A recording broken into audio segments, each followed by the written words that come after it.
Hi, this is Paul. The TLC has been putting out a lot of good stuff lately.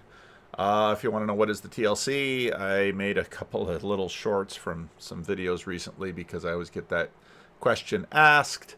It's this flotilla, maybe a gorilla flotilla. Maybe I'll try and answer that a little bit in this video. But Grim Grizz just had a conversation with Jordan Hall, which I thought was outstanding. Christian Baxter and Neil Daedalus just had a conversation where Neil again tells his conversion story, and just a beautiful. I had to do some. I had a bunch of people to see today, so I was in the car quite a bit, and so I had a chance to catch up on a bunch of this listening. And so often, if I open up my YouTube screen on a browser, I see all of these little squares, and usually I can find some TLC stuff in there. But on my phone, if it's all linear, it's like they're sending me all these videos from big channels, and it's like scroll, scroll, scroll. No, no, here we go, and then I'll have to search for the tiny little flotilla boats that we have, and to really get all the good stuff. Maybe I'll. Oh shoot! Maybe I should just drop in here what Neil said, or maybe I'll put it at the end because I don't want to bury the lead, because what I really wanted to make this video about is some of the stuff that Grizz and Jordan got, because ever since the war metaphor is used often in Christianity. It's overused, I fear, and I have to confess that I think when I would think about war, I would think about the Second World War, the Vietnam War, or the Civil War, or the war in Ukraine. I would think about a kinetic war. And it was, I think, first Eric Weinstein and then Jordan Hall that kept talking about something like fifth dimensional warfare. And it's like, what are they talking about? And recently I used a lot of the Jordan Hall Gray Hamilton conversation to sort of open that up, and Grizz got into it with him more in this conversation as well, and it's been very helpful again because my sort of guilty pleasure summer reading has been World War II stuff, and thinking about Japan. Paul Renee Nichols. One of the beautiful things about having a channel is that you guys send me stuff. And Paul Renee Nichols sent me this video on what's going on in terms of Japanese society. And I'll put the link below. Japan has everything wrong with society. And of course, Jordan Hall will say, well, there's society, and then there's community, and then there's communion. And society, let's say a la Jordan Peterson, is sort of the carcass of the rotting carcass of what your ancestors, of the meat your ancestors left you, that is slowly decaying or being consumed. And in some cases, I mean, Japan is such an interesting, I really should continue to, Japan is such an interesting case because it's had such an interesting culture and an interesting history over the last couple of centuries, as has Korea.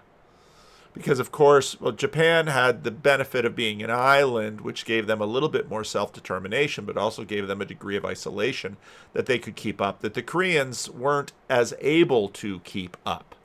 And, of course, the 900-pound gorilla in that region is China, but China has, been at some times so dysfunctional, it was just consumed by its own inner conflicts. But of course, after Nixon's visit to China and after Apple, if you look at that book about in terms of how the China that Apple built, it's an incredible story. China, of course, now is this force to contend with. But this question about society and warfare, because of course we've used spiritual warfare, and often when we use that term spiritual warfare, I think I was to one degree or another formed by something like This Present Darkness. That novel came out in the 80s, and I read that when I was a college student. And so often when, just this morning I was talking to a couple of colleagues of mine, and one was mentioning he was in a different part of the country where there's a lot of stuff.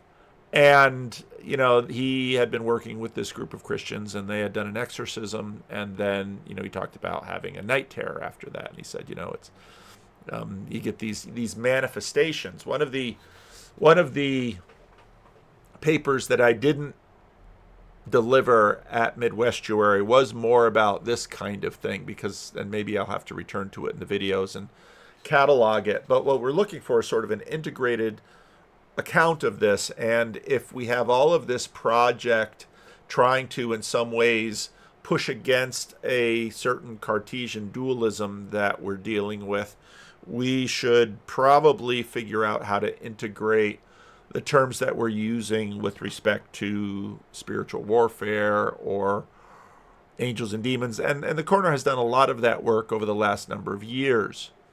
But Grizz, in his own way, is going to push Jordan on some of this stuff. And I thought it was illuminating.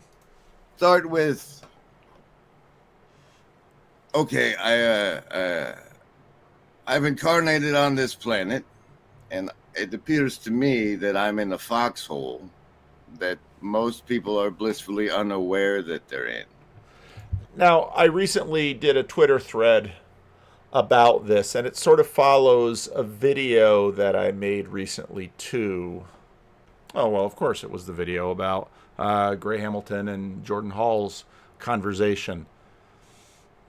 But that video, what did I entitle it? I entitled it, The Apocalypse Descends. The apocalypse descends upon the post-war unchurched Pleasant Valley Sunday Plateau. Because part of what I was reacting to was this Reformed Journal article where you had an RCA minister whose children are probably doing fairly well. They were very well educated. They grew up in an orderly home. They were given many virtues. They had all of these advantages, and they went out into the job market, and they're going middle or upper middle class, and they're climbing quite nicely. But we have this opening divide in the United States where we've got some people who are doing very well for themselves. And, you know, I often noted that sometimes you can look at limousine liberals, people who practiced values of Puritans in their own lives. They stay married to one life. They raise their children with discipline. They have order, they have structure, they have money, and their children do very well. And then there's the rest of the country that, as Grim Grizz says, I feel like I'm living in a foxhole. And actually, to sort of look at the Sermon on the Mount, blessed are you, because you have a handle on the truth that in all likelihood the Pleasant Valley Sunday people are going to be looking at a sort of apocalypse they are just definitely not ready for.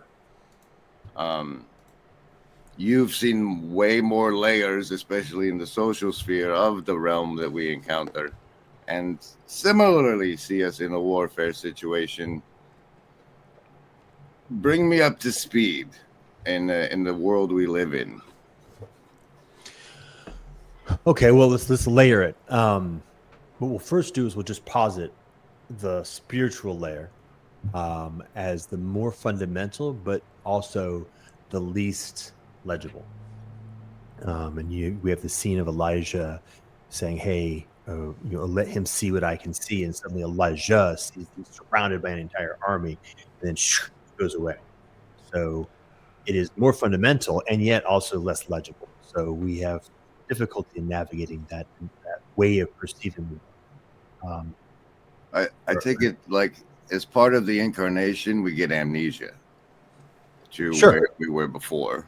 Yes, and that seems to be the case. And where we were before is this fundamental layer that surrounds and permeates. So, or we get something like detuning, and so our ability to access the memory is both jammed by noise and also jammed by fake signal. So we sometimes are pulling things that seem like memories, but they're inserted. They're not really actual memories of where we were before. And sometimes it's just vague. Like we can't quite pull it. It's like too noisy. You can get like a very vague signal, like there's something there for sure, but I can't quite figure out what it is. And oftentimes for me, retroactively, like years later, I'll go, oh, now that's what it was. It's clearly exactly what it was, but it took accumulated time and or experience for more of it to land until I could identify what it was. But the signal was there for a long time, for example. I'd posit that even in the ones we can't cognate, at some level we feel that it's signal, and that's why it stands out at the time. Yes. Yeah, absolutely. Yeah. In fact, there's even certain, for me, a meta discipline of just being able to notice just that, like just the feeling of a friend of mine actually talked about in terms of hunting. You're out in the woods and you're hunting, and you're trying to move very quietly so you're not making disruption, and you notice that you've frozen and you're listening before you even notice what it was that caused you to freeze. Like something shifted. You can't even quite figure out what that was yet, but you've trained well enough to know, stop, listen. And that's a great image about how, in some ways, how slow our consciousness is, but how fast our, what is it, the amygdala is at that. And it leads obviously to the fear, fight, or flight, freeze, fight, or flight instinct in us, and those things get trained, and they get trained through practice and rehearsal and routine, or whatever. Observe.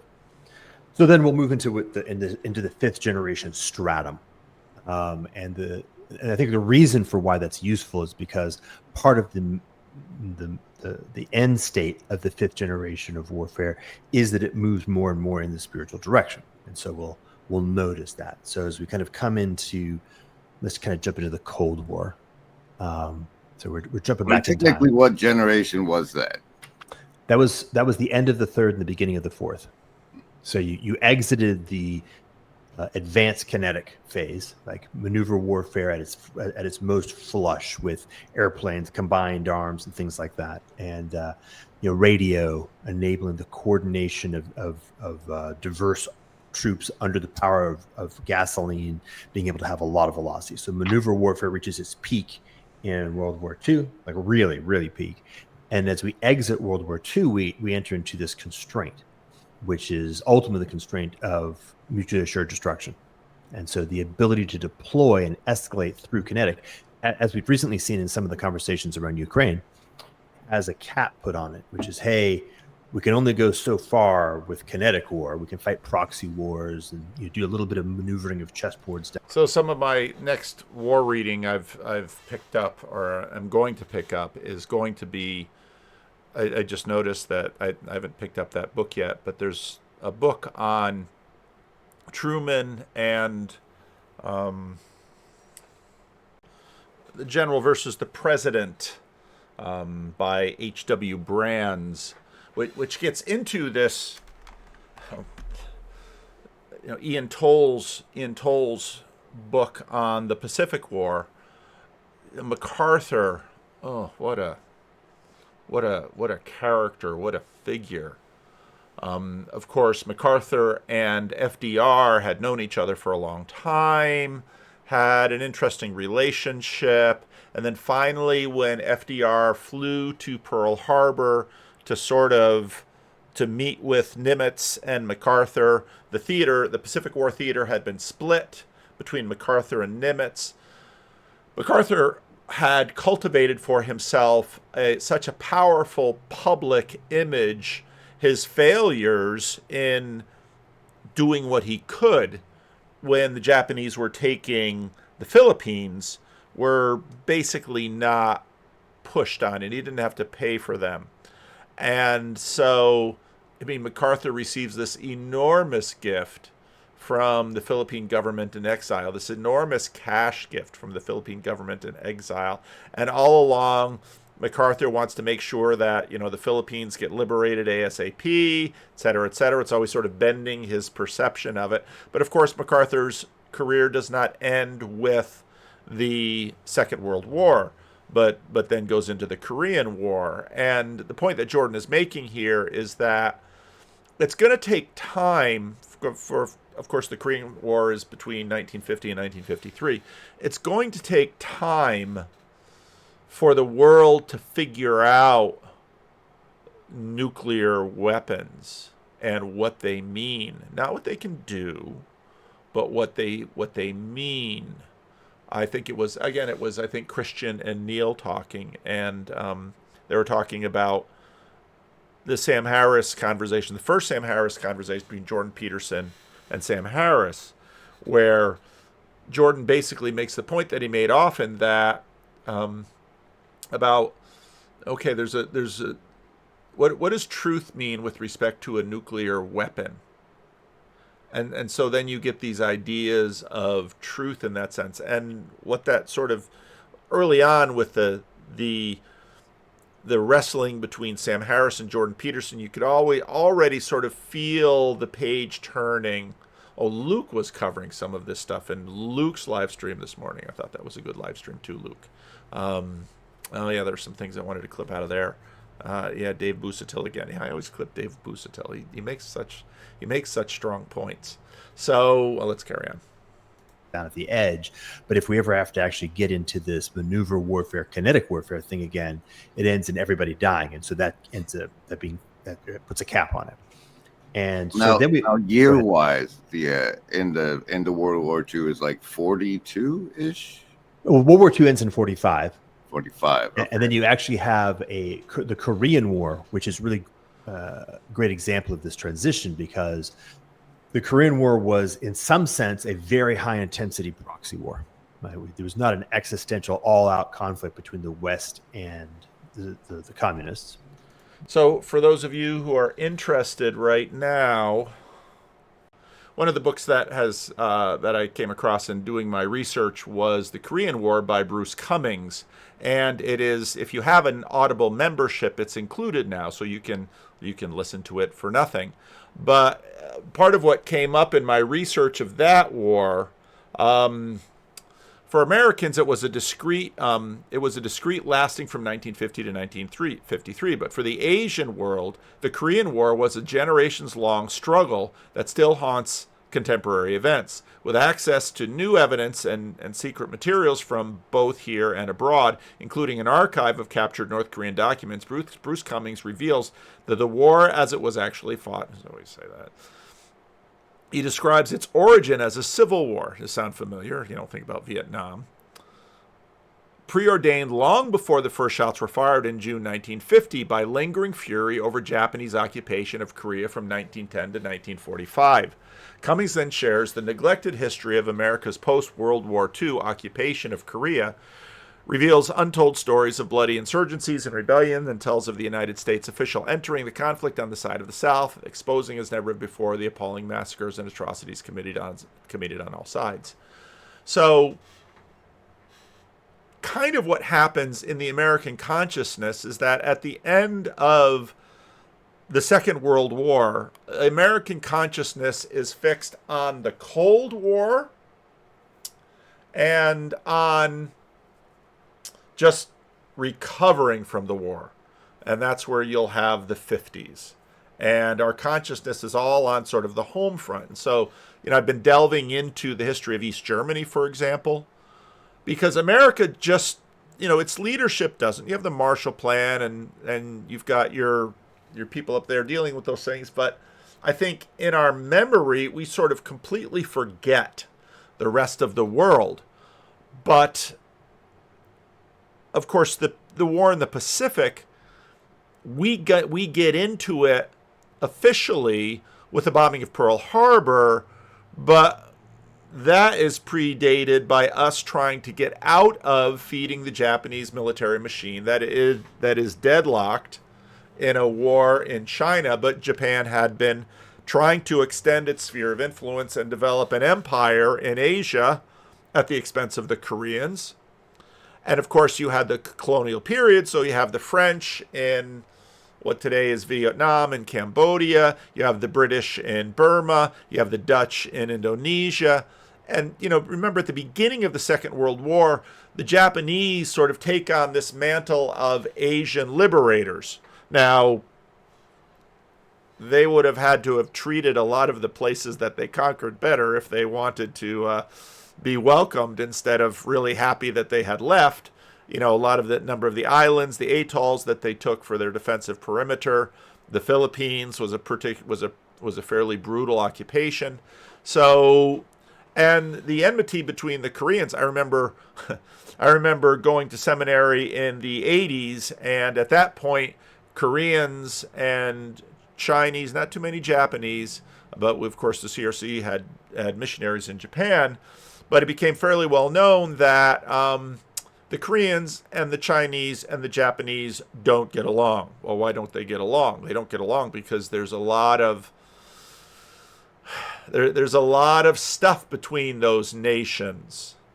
And of course, the United States sort of gets into these wars, the Korean War and the Vietnam War, in terms of sort of the 30,000 foot level of we're trying to fight communism, but instead there are these proxies that are happening on the ground where they have their own politics. And, you know, the history of empire is filled with that, because when you look at, let's say, how the Romans came to occupy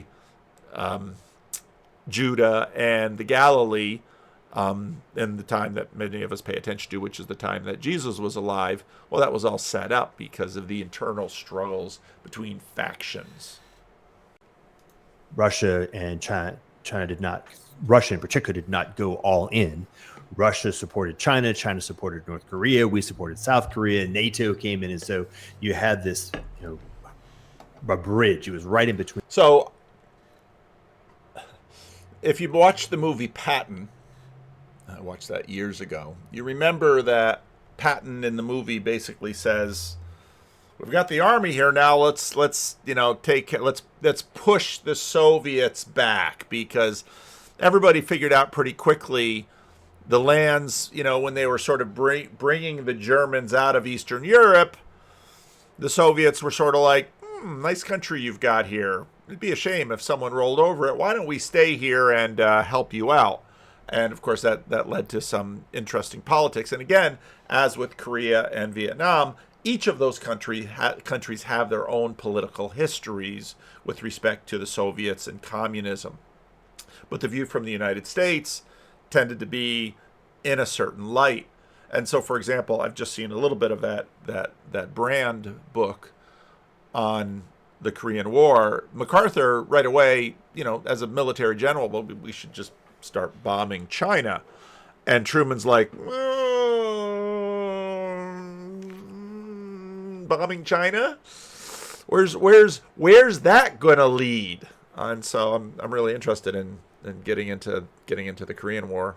It's like, guys, we got a lot of weapons we still need to get rid of. Let's do it to these little countries. Right down. And you know what Gris says is true. When you look at what the United States, when you read like Ian Toll's History of the Pacific War,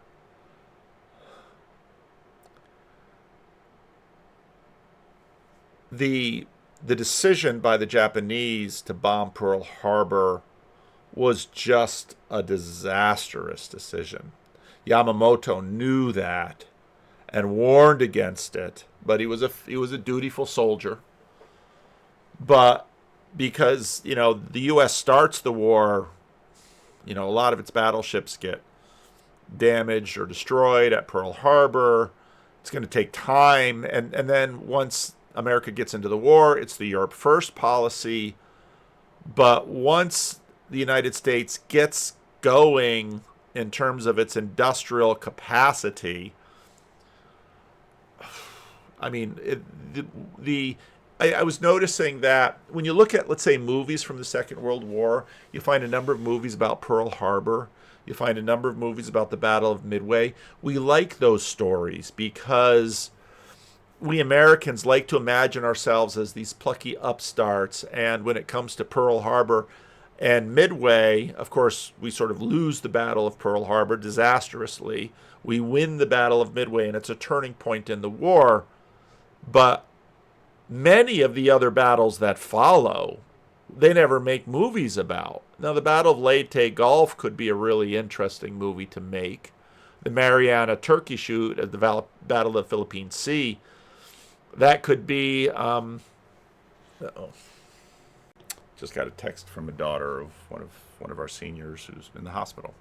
So go out to see him tomorrow. where was I? Oh, the Battle of the Philippine Seas. These are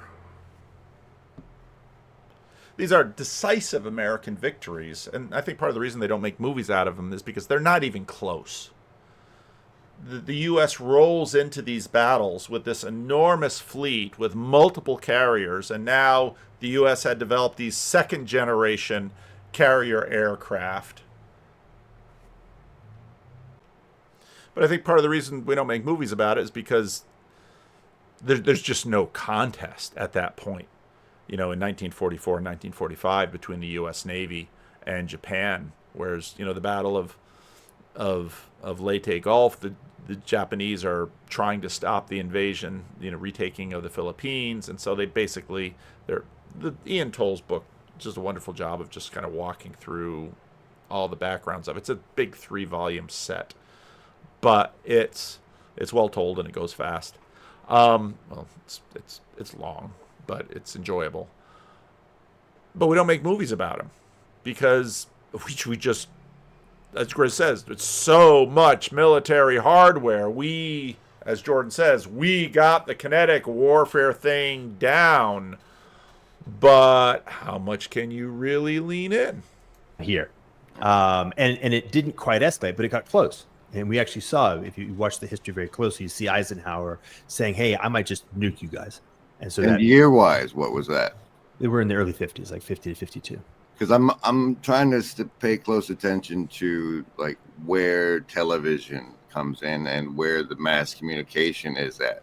Nice. During these things. Yeah, so Korea is right at the beginning of the television era, and World War II is at the tail end of the radio era. So and that's why so much of MASH worked. Yeah.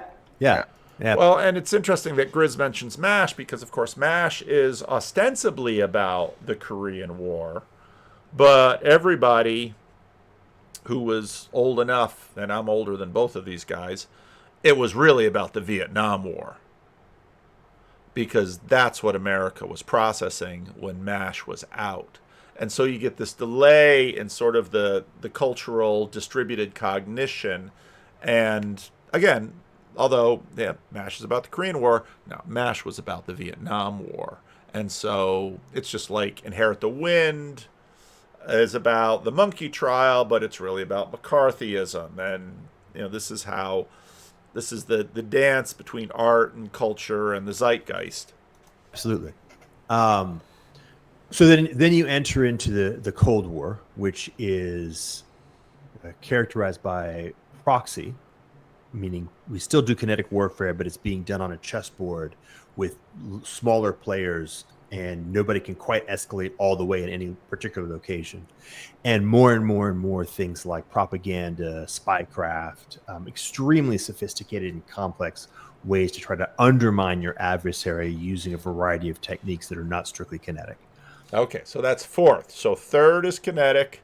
Fourth is these proxy wars. You have limited wars, but you're really struggling because you've got all these, again, let's say three-dimensional warfare is the flat chessboard. Now you're paying attention to the other layers. Now every war pays attention to the other layers. But now you can't just go all out on one layer. And again, this was some of Tolstoy's criticism of the Crimean War, which, and so again, these boundary waters aren't perfect, but again, I think Jordan is right that the threat of nuclear holocaust fundamentally changes it.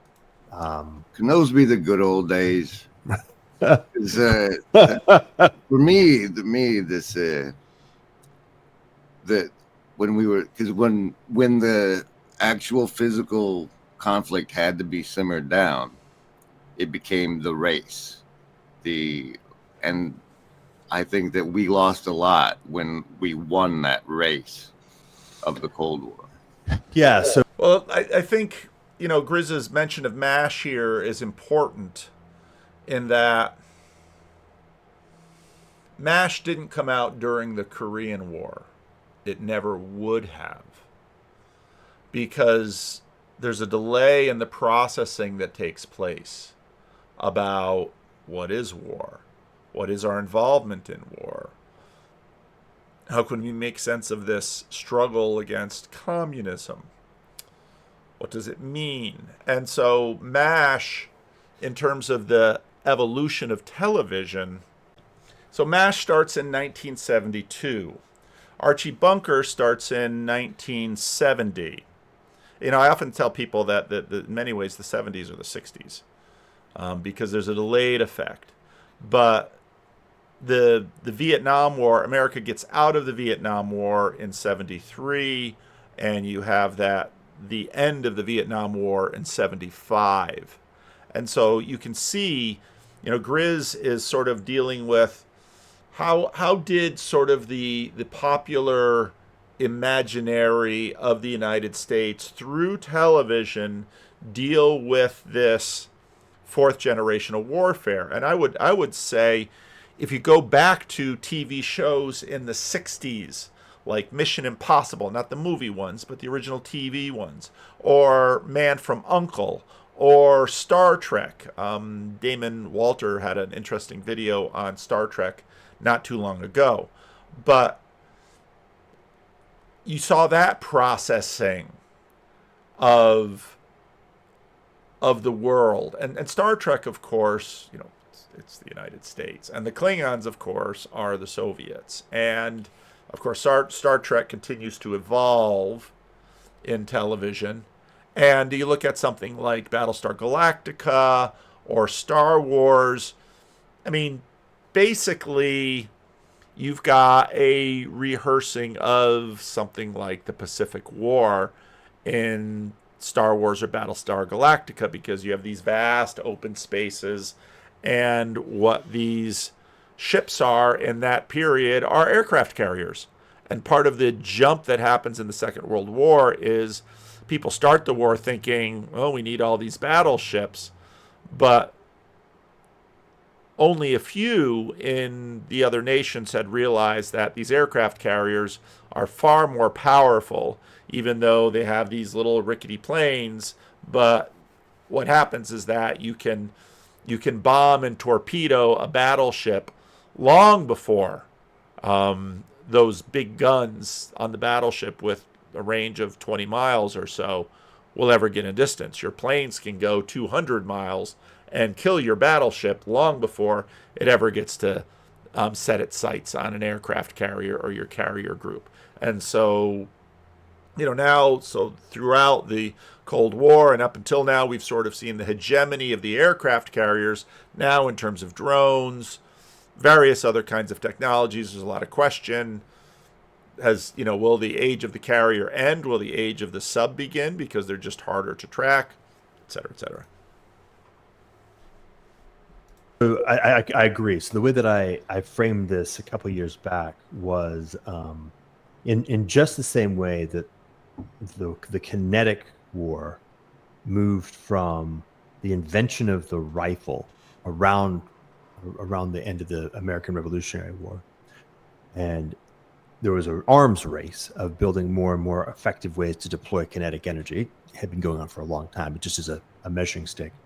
Through to 1945, what I called the war on sense making at the time, which is ultimately evolved into fifth generation war, happens. We have propaganda invented as a concept in World War I, and it's very much a radio phenomenon, and continues. And of course, various forms of efforts to manipulate the hearts and minds of people have existed forever.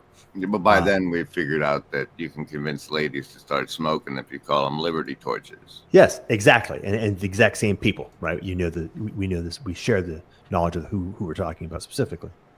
And so if you do that line, let's just pick World War I and the rifle as a point in time, and just move the clock forward. The arms race in the war on sense making accelerated during that period of time, and somewhere in the 70s. We may have reached the World War II equivalent in the war on sense making. I always like the phrase I said, where we are all, was it John Jesus Angleton? What's his name? James? You know who I'm talking about, Angleton? I don't. Oh, man. I don't care where it came from, so I don't tie. This guy's awesome. So he was the head of counterterrorism at the CIA at the inception of the CIA. So when the CIA Like when the begins, OSS switched to CIA. when OSS becomes CIA, he's the guy who's in charge of not counterterrorism, counterintelligence. So he's the one who's trying to make sure that the Russian spies haven't subverted our spies. So he's got the double agents and the triple agents, and he's playing the double agent, triple agent game. And he goes nuts.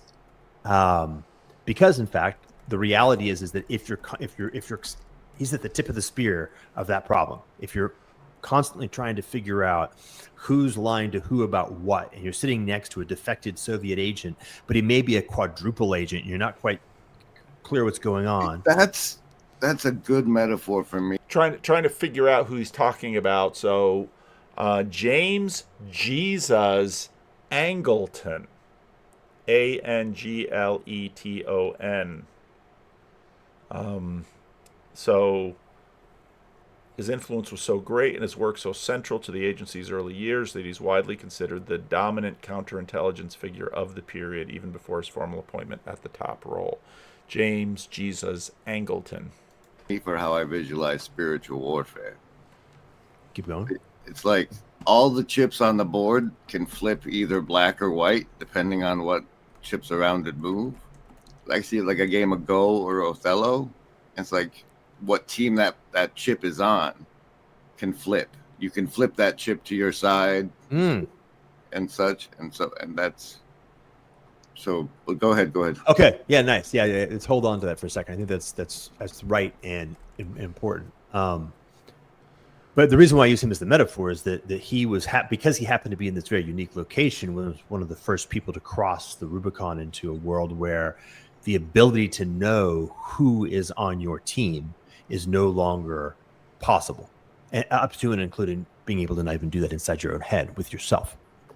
And so if we're in the Cold War, at the surface, the Cold War takes on the image of World War II, which is to say the bad guys looked like one thing and the good guys looked like another thing. We all wore uniforms. The uniforms were very clearly distinct. We all spoke different languages. Germans spoke German. Americans spoke American. It very clearly went into team capitalism, team communism. Exactly. And so we had that image. That's how it works. So if we look at our media, James Bond is English, and the English and the Americans are on the same team, and the Russians are over there, and they're on the other team, and we're done. But of course, the reality is that the essence of the kind of war that began to develop in the fourth generation, the Cold War era, is one where those distinctions are the fabric of where the front is being fought. Is MI6 really aligned with CIA? Is CIA really aligned with CIA? What does it even mean to be a member of CIA? Like that kind of stuff becomes more and more the point.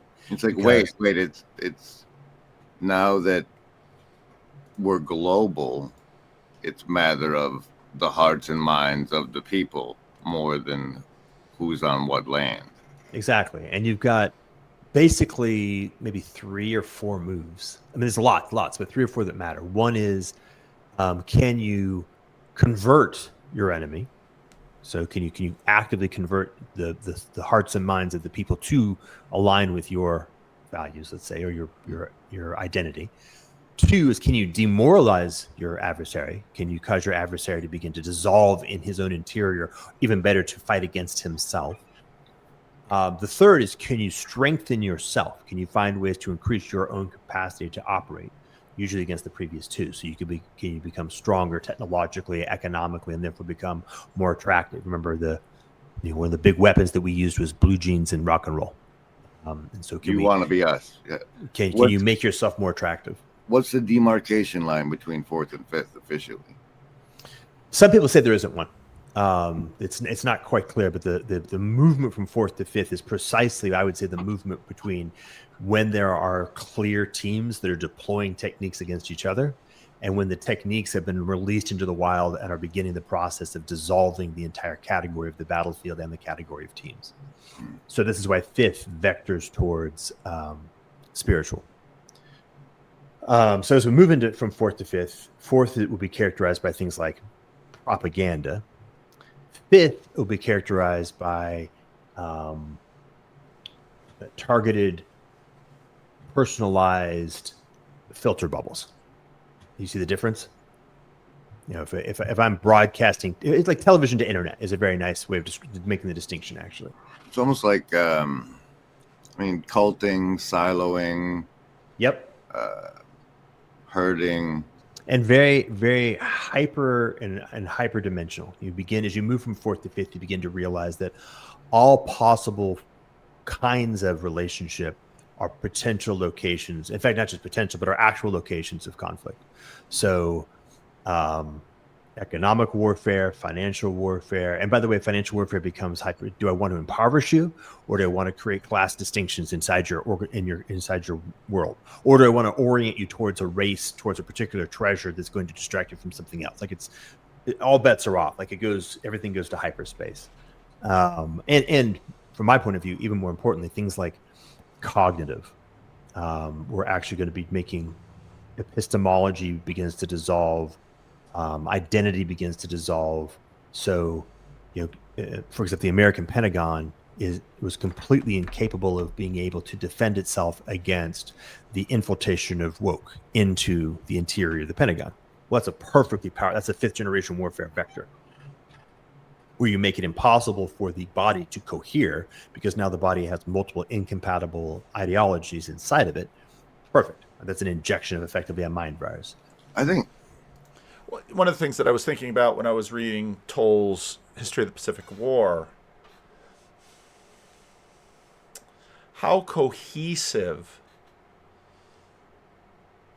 American society was, and this was part of the gamble that Japan made in striking Pearl Harbor. Because, to a degree, the Japanese assumed that they were cohesive, they were monolithic, they were all worshiping the emperor.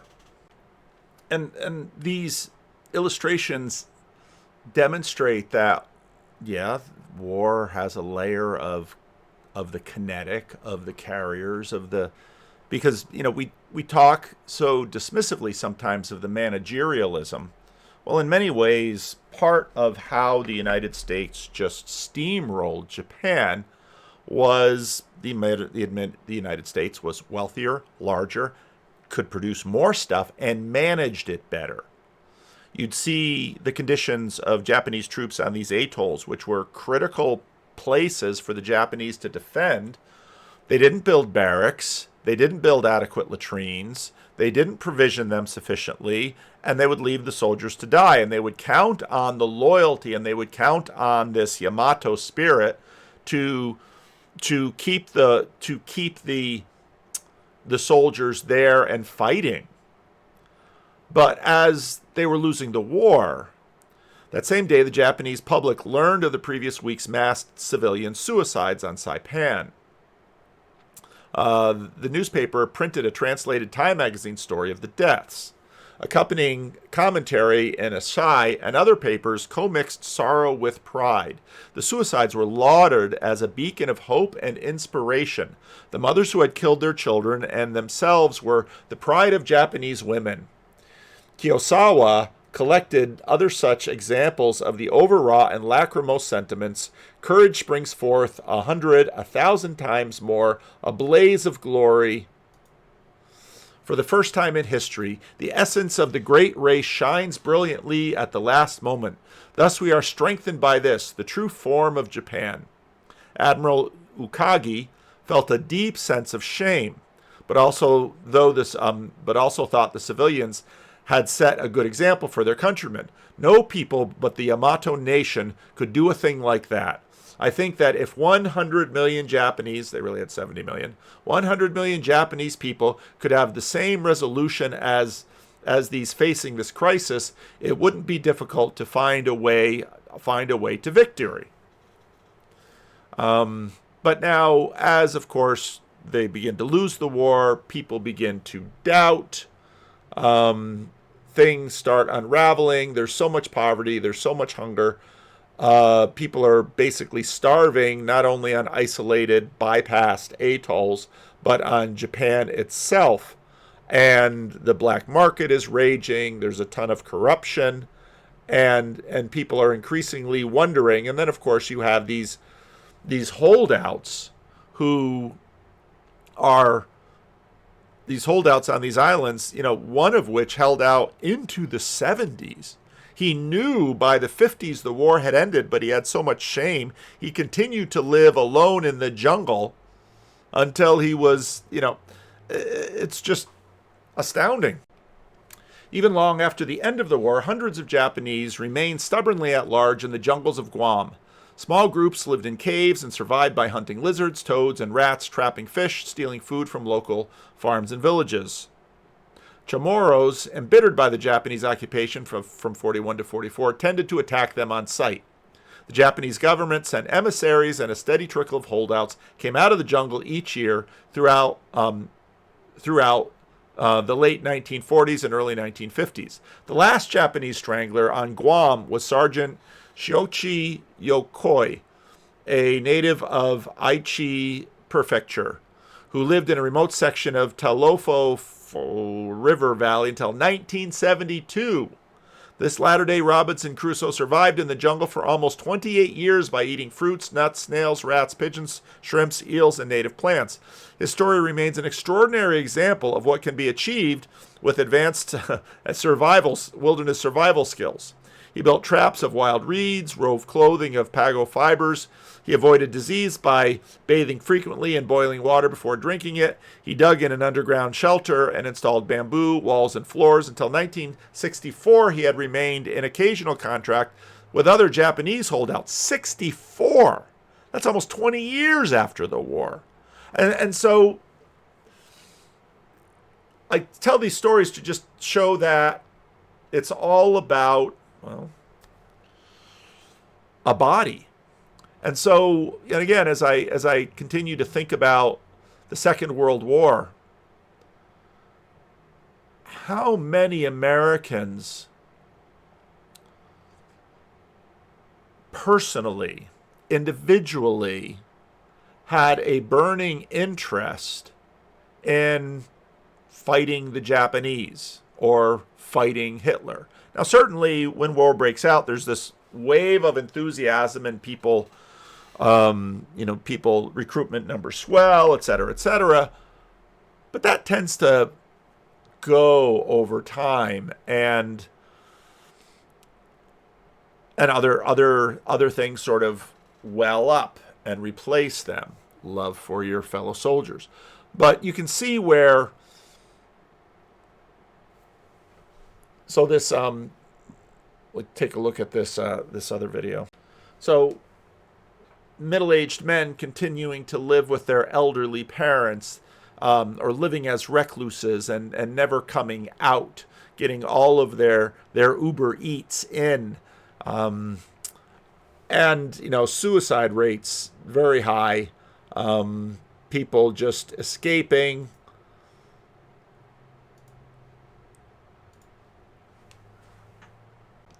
And then suddenly you can get the sense of a spiritual war.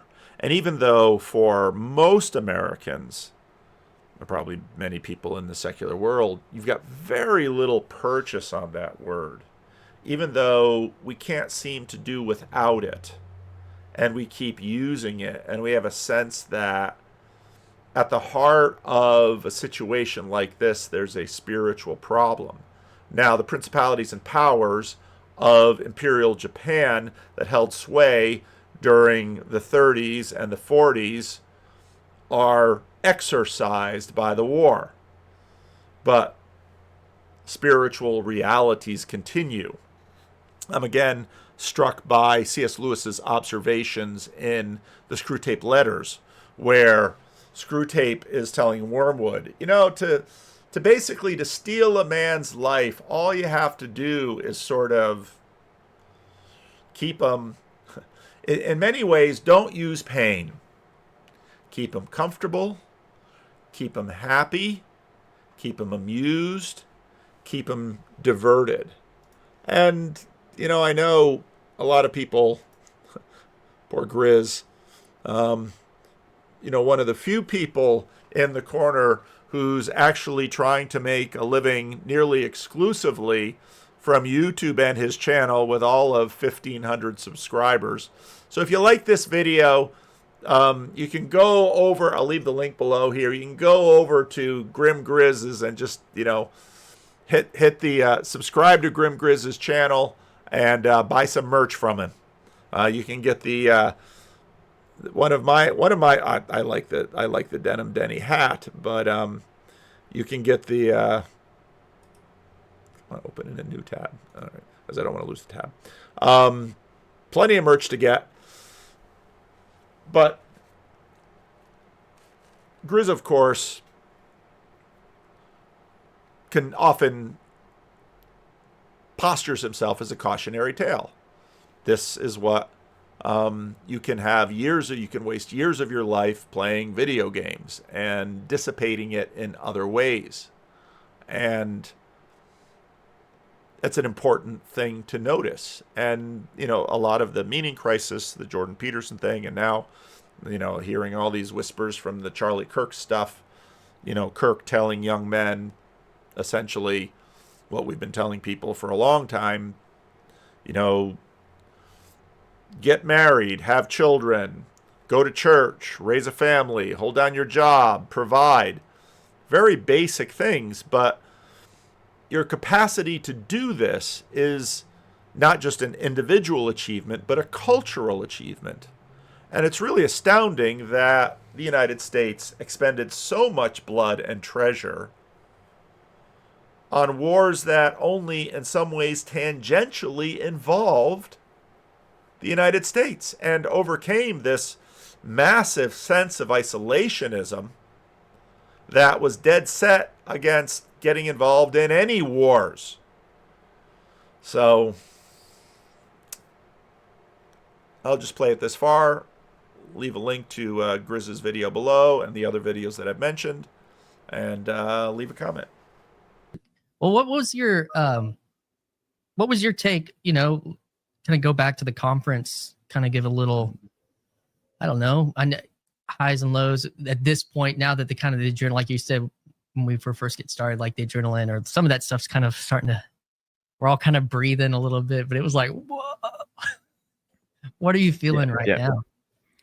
Related. I mean, just a sense that we are in the right place at the right time, doing the right thing. And just to go back to kind of weave together a couple of things that you've said. One is that temptation to make something that's just more clickbaity, just to get attention, the attention economy. And the other one is when I was saying the temptation of the easier alternative, where it just, it gets shorter and shorter and shorter, and everything gets more and more refined sugar, like the immediate gratification over the hard long-term thing. And I think that's what the TLC is doing as a whole, is the counterculture opposite of that. And that's actually something I realized about my attraction to Chad after the fact. Like it took me months to figure this out, but I'm like, okay, most YouTube channels, it's like this slick, polished production where it's just, oh, it's so beautiful. You fall in love with, oh, he's so charismatic, all this stuff. And then Chad's wearing this like Nacho Libre mask where the branding is indecipherable, completely incoherent at first glance. It's not, by the way, but at first glance it is. And it's unpolished, and the audio quality sometimes gets messed up, and all this stuff. But then under the surface, you get to know these people, and the depth goes further up and further in. It's like all of these people, it's just bigger and bigger. It's bigger on the inside, and I was like, oh, I get it. It's like the anti-sales. It's like, the initial signals are stay away. This is just a completely dumb, pointless YouTube channel that's sending up all the signals. That's like weird, bad, stay away. And then under the surface, it's like, hey man, if you're looking for something better, it's better over here. Like you're over there on Facebook or TikTok or whatever, or X, like, hey, it's better over here. Like, come on over. come on over. You know, it's better. Like, come on over. Not you're trying to think of reasons not to, but like if you actually want better, it's here. Come on over. And most people say, oh, you know, the reason that they don't want better, or oh, I've got everything I want, and that's the everything I wantness that I was just talking about. And so I love TLC because it's this secret that's hidden in plain sight. And the way, what gets you status here is a voluntary vulnerability. That's what gets you status. And that comes straight from the rando culture. It's like but it also, what happens with that is that you actually, in the process, you recover an amount of agency through that process. And I think that's like I was like, crossing that threshold is really beautiful. And it was, you know, I can't remember how long you said you were kind of paying attention to things before you, I mean, I still remember the first time I got on a stream. It was like Christian, what was his last name? He had the Christian Golden. Yes, Golden, and you and I were there, and Matt C was there, and Phlebas was there, and Matt Parlato was there, and and I remember, you know, it's the same thing, but my, like, this was all happening in a month. Like I didn't know any of it existed. Really, even for the most part, before my first video, there was like, I saw a Paul Vanderklay live stream and I made a video. Like that was like 10 people talking, and I was like, I recognize that. And well, I've been trying to have this conversation. I have no one to conversation with. And I think that me coming out, I was like, I almost came looking, I didn't come like from within. I came looking at, and I just was looking at this whole thing. I was like, oh, what I felt like I thought I could see, you know, like, oh, this is real. Like that was this thing. I was like, this is as real as anything. And then sometimes the conversation from within was like, is this real? I'm like looking at you like, yes, it is. That's what it felt like for me. And so maybe that, and then even the thing about like polish and these, I built a studio and I was trying to do Instagram. So it was like, yeah, well, that's the full, I was trying to, you know, not like crazy, but like, here's some, you know, cover songs to go back to that whole creative conversation that we had. But like, but that is, I had to reckon with, and there was even I don't know if this is even saying it the right way, a hermeneutic of suspicion around the guy that had a studio. Like Grimm's like, he's definitely an agent. Like that was his first. I remember that. Yeah. And I was like, but there's Agent Baxter. Yeah, there's also a sense that what I was hoping is like, well, this is who I am. Like, this is authenticity. I don't like, and that's weird in this space. It feels like this is like recognizing this whole evangelical technocratic thing that I had been involved in. I was like, you know, born in this soup. And so that was definitely, I think that was a different flavor, but it was, you know, trying to just be myself in that way. But it was someone says like, he's not doing this the right way. That was someone told me. Someone said that to me, that had been, I don't know, said or something. I was like, well, I don't know, but I think it's good. Go ahead. Yeah. I think you threaded this needle of doing the polished thing in a way that people appreciate, but still being vulnerable about trying to figure it out as you go along. And I think that's why, you know, I describe Grimm as a wolf because he's sniffing around the border of TLC. What's the thing threatening the TLC? And he's sniffing. And I think of myself more as a dog, so I can recognize the wolf when I see it. But you know, the wolves never like dogs because they're always like, you know, like smaller, friendlier versions of themselves. And anyway, so you passed the smell test pretty quick because I think it's because, you know, there's a lot of people who throw like the TLC lingo around, and so long as TLC doesn't open any doors, then it's the minute that TLC becomes this brand that like, oh yeah, I went to Harvard, like I'm part of TLC, you know, that the minute that shit happens, it's like, that's a problem. So, you know, like Yeah. And there's a lot of haters, and I'm grateful for the haters of the TLC because they sort of, they're this counteracting force of the brand to be like, oh, maybe this brand isn't so good. I'm like, yes, it's not that great. Don't, like, it's an average internet community of average Christians doing average things in an okay way. Yeah. And there's nothing else to see here, folks. Go home. That's, it's an interesting thing about growth and scale. And it has been able to maintain a posture towards growth versus the virality of scale, and I think that I don't know what's going to happen because there was quite a bit of like curiosity after Midwest Estuary, from some more peripheral, like I saw certain podcasts, that are like, oh, well, this is that they may, if they've been maybe in the last 2 years watching John Vervaeke, when people here have been for 4 or 5 years, and it's like, oh, well, there's a thing around, like those types of things start happening. Or obviously as Peugeot becomes more polished and professional, there is that question of what do you do with the good? How and I don't think it's I'm agreeing with you, because I don't think that that was one of the things the Zillennials were like, oh, we should make a viral version of the corner, or there was kind of like this. You heard it, like, or maybe you did. I don't know if you heard, but it was kind of there's this desire, and I attribute that to whatever that spirit actually is within something like evangelicalism. And I'm a little bit like, I bristle at it, even though I have, a nice camera, like, because it becomes more about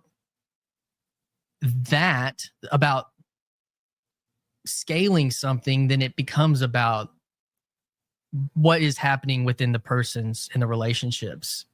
And so I'm sensitive to that as well. And yeah, do I like to see like number go up engagement on a podcast or video? Yes. And I made the comment, and Paul gave me the correction. I said, yeah, something like, the amount of views being the amount of subscribers. I think that's, he goes, no, the number you need to pay attention to is comments. And I was like, oh yeah, that's better. And so, I mean, that's again, like his own version of friction and his own version of that, I go back to something Alan said. And I think this really, Alan calls himself, a name is an important thing. He calls himself a corner citizen. He's the only corner citizen. and when he said, when Paul put out some, should I keep doing randos? And he does. I think there's one that just came out, like a rando, but like he said, yes, if only, for example, and I was just like, yeah, like, and I even heard Paul, I think it was the last video, not today's, but yesterday, he was like, people need to start doing more like not reaction, not his, if you want to call what he does reaction videos, but more commentary videos. And he's like, a lot of people are doing conversations. And I thought, that's, I actually went back and watched a few that I tried to do recent, a year, I mean, it's 6-9 months ago, but that's like a whole nother, yeah, that takes another level of work to like try to, Grimm does that. He has that kind of thing, and it's not easy to do that. So, I don't know, but those are definitely, I think those are great thoughts and great things about maybe some wisdom, like we're talking about seeing the intensities of aiming at scale versus like you have to be really intentional in a frictionless genie culture, like you said, to aim at growth versus that. And so I think that's really good. Well, I think the problem is, I think that's where grace enters into the mix, because I don't think aiming at growth, it's like it's the way Peterson talks about happiness is the way you could talk about aiming for growth.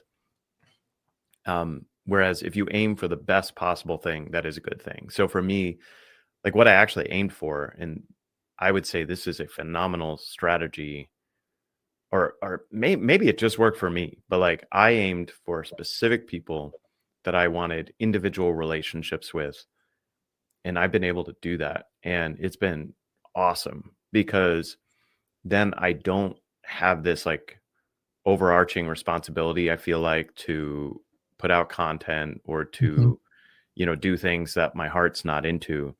But those individual people that I found, I don't know, there's something that glitters in the night of certain people, and that and I just like, there's gold here, and some of that in, like from my experience, maybe some of you guys, most of you may know that I come from a sports background. I'm a tennis coach, and I played competitive tennis my entire life at an elite level, increasingly, and then played Division I tennis at Ole Miss for a top 15 or so team in the country, and was ranked quite high, and then played some professional tennis. And tennis is an individual sport. Your whole life, you may have a doubles partner, and you may have an academy of other guys and girls you train with. But even within those environments, it's quite directly competitive. You're not teammates in any way. Like oftentimes, especially if you're at the top sort of academy, the guys you're training with are oftentimes also your competition directly when you go to compete around the country. And then you get to college, and all of a sudden it's a team sport, and all these new dynamics come in play. And I saw that as a player and as a kid, 18-year-old kid to 22, but then also have been coaching in college for the last 7 years, and so have seen it from the other side of things. And as a player, I was a non-Christian, and as a coach, I was a Christian the entire time. And when I got to Ole Miss, I had a great coach who's an amazing mentor that really almost single-handedly taught me what it really meant to pursue mastery. And he would when the day I walked into his academy, when I think I just turned 15, and I hit with him the first time, and he told me, he asked me what my goals were. I told him they were all, what we would call outcome goals. And he said, okay, we are going to toss all those to the wind. We're going to set your goal at being a professional tennis player, being top 100 in the world. So effectively, for a 15-year-old kid who I was, that's like the holy grail, almost unreachable. So he effectively said, we can have one outcome goal, and it's going to be basically unreachable, definitely out of your control. And the rest of it is, but the North Star is going to be becoming the greatest player you could possibly be. And maybe that will help you reach the outcome goal you want, and maybe not. So I go to college with this being like my background of like how I saw myself as a player, what I was pursuing, how I went about my day-to-day life in practice and training. And I get to Ole Miss, and our senior leader was a guy who had just been the SEC Player of the Year, was a 4-time All-American, no, scratch that, 6-time All-American, a legend, effectively, an incredible player. And I remember the first week, he was 30 minutes late to practice twice. Once because he was on a coffee date with a girl. It's unbelievable even saying it. He regularly gave subpar effort, but when it came to game day, he was able to show this just really almost otherworldly level of mastery. He's still one of the most skilled tennis players I've ever seen. But my respect for him evaporated after 2 weeks because of that lack of virtue and respect for the brotherhood of the team. Don't get me wrong, he wanted the team to win. But he wanted the team to win because he wanted him to win. And he wasn't willing to, or he didn't embody the kind of humility necessary to actually lead a group, such that the mastery that he did possess could sort of fully motivate and fill the group of which he was at the top of the hierarchy. And I proceeded to watch this very similar pattern play out, man, for pretty much my whole college career, and then getting into coaching. And not only teams that I have coached, but having friends in coaching, these same patterns over and over and over of the highly talented, maybe even sometimes very hardworking player who does not possess the humility, selflessness, virtue to be able to die to himself and therefore raise the team up. And so I was part of teams that had the capability as tennis players to be national championship contenders. 100%. The furthest we ever made it was the Sweet 16, not because of ability, but because we did not have cohesion that came from a humble servant leader who also had mastery. And I've seen even a couple times the opposite, where we have had guys on the team, and almost every time there's always guys on the team who are upperclassmen. Seen this in teams I've coached, it breaks my heart, who have a humble servant leader heart but do not possess mastery. And so they cannot command the respect of the guys who possess greater mastery than them. You need both. Such that they can raise the team. It's both. And as coaches, like it is like a dizzying. I can't tell you how many dozens of hours of conversation I've had with my fellow coaches of how do we. It's not a simple problem to try to raise either side, because if you have a guy with mastery, it's like oftentimes they got there, especially in sports, by pursuing what was best for me in every moment. Me. People showering me with everything I need, and me pursuing, status and all of this, and that's what helped get me to this level of mastery in sports. This very, very often. And then there's the virtue side, and they often just seem to be like this, and it's really hard to get somebody. It's so rare, and that's why in sports it is so clearly celebrated when you find someone. And the best teams almost always have at least one, if not two, people who embody both of those.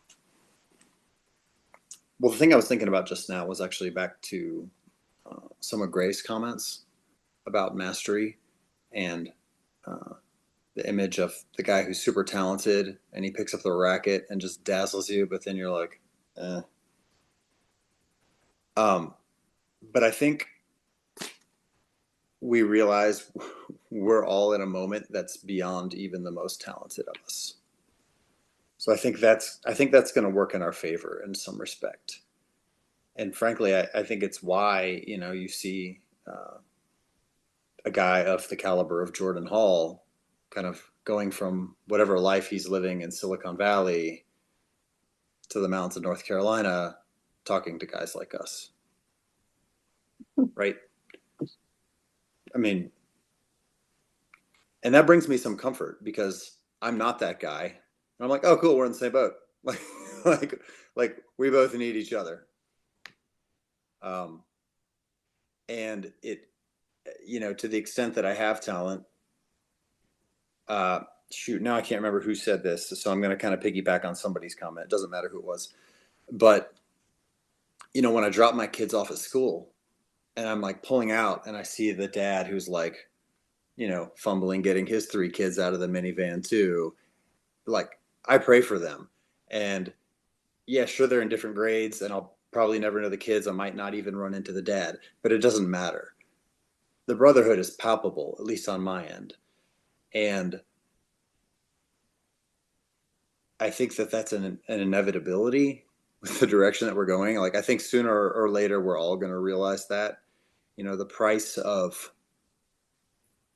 the cost of not having brotherhood has been artificially low, to put it in economic terms. It's been cheapened. That facade has been ripped away, and the masks are off. And I think anybody who's not completely asleep realizes the tenuous nature of this moment, and that we all, it's like we're in a boat rowing together, and like if everybody's not fully committed, we're all done. So there's really nothing to talk about. Like we need everybody firing on all cylinders, and it doesn't matter if you're the least talented guy around. Like whatever you can contribute, it's needed. And so that gives me some hope. What is discouraging to me is I feel like there's a lot of people, good people, frankly, who still haven't kind of realized that yet. And that brings me back to what I was saying about fear. At a glance, I don't want to use fear as a motivator, right? But I think that might be a low resolution take that I need to unpack. I think maybe I've just been trained to kind of have an aversion to that because I've been told that it's naughty. But like I've been out in the woods and encountered a bear before, and I had a fear response, and my thought wasn't just like, oh well, like I'm only supposed to fear God. Like that would just be stupid. Like yeah, but you're 6'13", Dan. Yeah, I mean that the bear's lucky. He was probably more scared than me, but be that as it may, the point remains. And so anyway, so with respect to using fear as an attention getting mechanism, I know that it's incumbent on me to be a good steward, to keep my house in order first, so to speak. But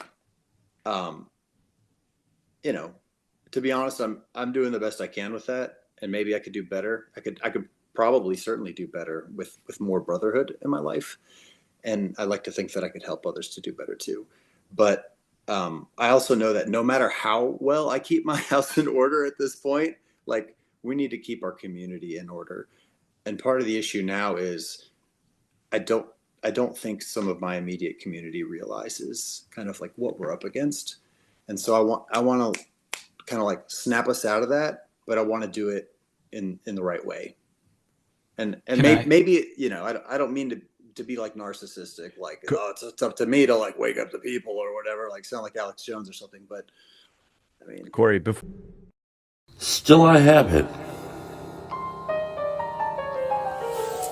There are moments I conveniently forget that I'm a 40-year-old man. The last vestiges of a ghost long dead.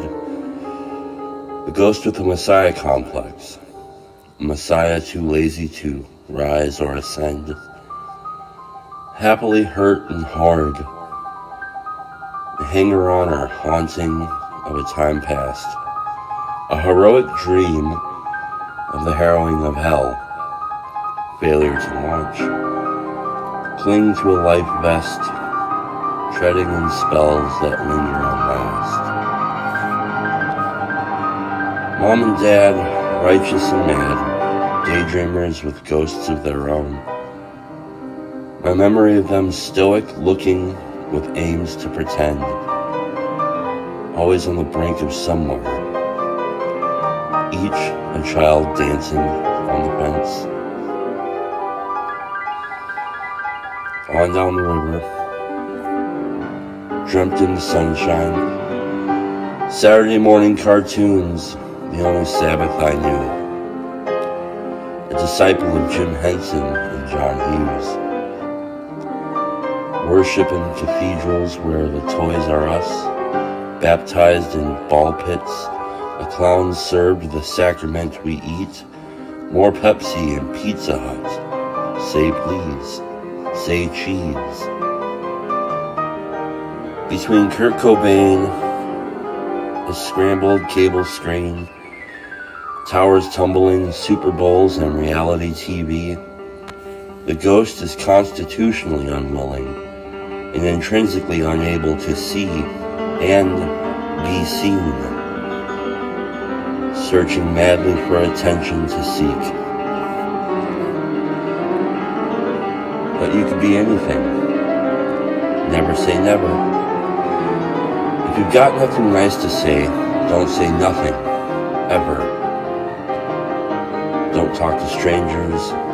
See what I say, just do it. You don't listen very well, do you? You don't do very well, do you? You're not looking too good, are you? Keep up. Appearances aren't what they seem. Will you ever grow up? You look like you're stuck. I think you took too much. Echoes the ghost within the host, who prays the dead bury their dead and stay buried in a fading dream.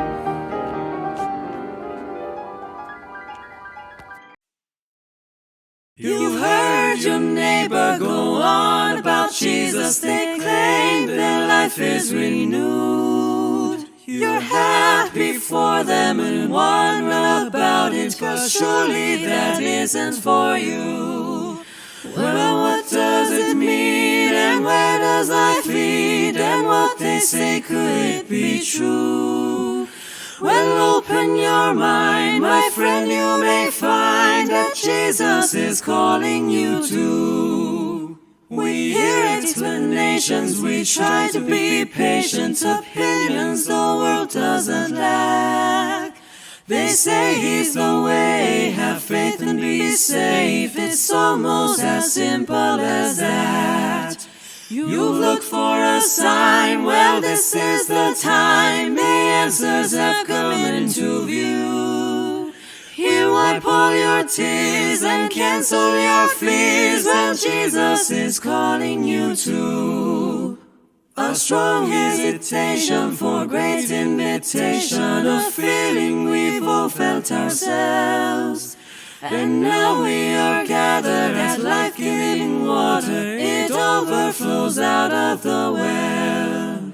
Well, he is the man and he has a plan. You're wondering what you should do. I tell you, arise, repent, be baptized, for Jesus is calling you to. Though life won't be perfect, few things will be certain. We follow with all of our hearts. We walk in the light, we can see with our eyes. We understand only in part. We pick up our cross, we don't count our loss. What else is there left to do? The way it is right, his burden is light. Yes, Jesus is calling you to. We all know there's something that's wrong with existence. The nations are warring with blame. But what if I told you a good guy, he loves you, but sin, it has kept us away. There's got to be more, and you can be sure eternity time flies into. But as your day's in, you'll still have a friend when Jesus is calling you to. And when your day's in, you'll still have a friend when Jesus is calling you to.